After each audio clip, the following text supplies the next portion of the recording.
सुप्रभात बच्चों। चलिए, हिंदी की कक्षा में आप सबों का हार्दिक अभिनंदन। आज हम सुभद्रा कुमारी चौहान रचित कविता ठुकरा दो या प्यार करो काव्य के शेष भाग का अध्ययन करेंगे। ये उत्तर छायावादी युग की कवयित्री हैं। यह कविता भक्ति भाव से परिपूर्ण है। इस काव्य में उन्होंने आज के आडंबरपूर्ण धार्मिक आचरण पर करारा व्यंग्य किया है। कवयित्री ने कहा है कि हमें दिखावे के लिए कभी पूजा नहीं करनी चाहिए।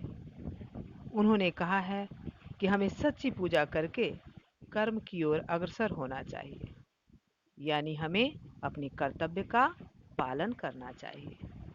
चलिए काव्य आगे पढ़ते हैं। धूप दीप नैवेद्य नहीं है, झांकी का श्रृंगार नहीं, हाय गले में पहनाने को फूलों का भी हार नहीं। यहाँ इस पंक्ति में कवित्री कहती हैं कि वह इतनी दीन है, गरीबनी है कि उनके पास ईश्वर की भक्ति के लिए, पूजा के लिए न तो धूप है, न तो दीप है, और न भगवान का भोग लगाने के लिए नैवेद्य यानी प्रसाद भी नहीं है। उनके मन से आह निकल रही है कि ईश्वर के गले में पहनाने के लिए उनके पास फूलों की माला भी नहीं है। कैसे करूं कीर्तन, मेरे स्वर में है माधुर्य नहीं, मन का भाव प्रकट करने को वाणी में चातुर्य नहीं। माधुर्य मधुरता, चातुर्य चतुराई, भाववाचक संज्ञा है, दोनों नोट कर लेंगे। आगे वो कहती हैं कि उनके स्वर में मधुरता नहीं है, जिससे भजन कीर्तन करके ईश्वर को वो लुब्ध कर सकें, एवं अपने मन के भाव को प्रकट करने के लिए वाणी में चतुराई नहीं है जो ईश्वर को वो प्रसन्न कर सके। नहीं दान है नहीं दक्षिणा, खाली हाथ चली आई, पूजा की विधि नहीं जानती, फिर भी नाथ चली आई।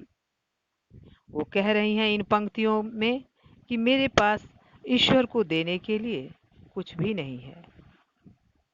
मैं अकिंचन हूँ, गरीब हूँ, खाली हाथ पूरी आस्था के साथ मंदिर में ईश्वर की उपासना करने को आ गई हूँ।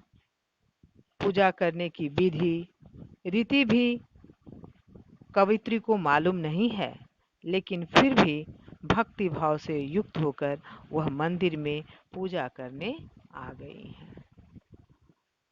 चलिए पाठ को बार बार पढ़ेंगी और गृह कार्य करेंगी।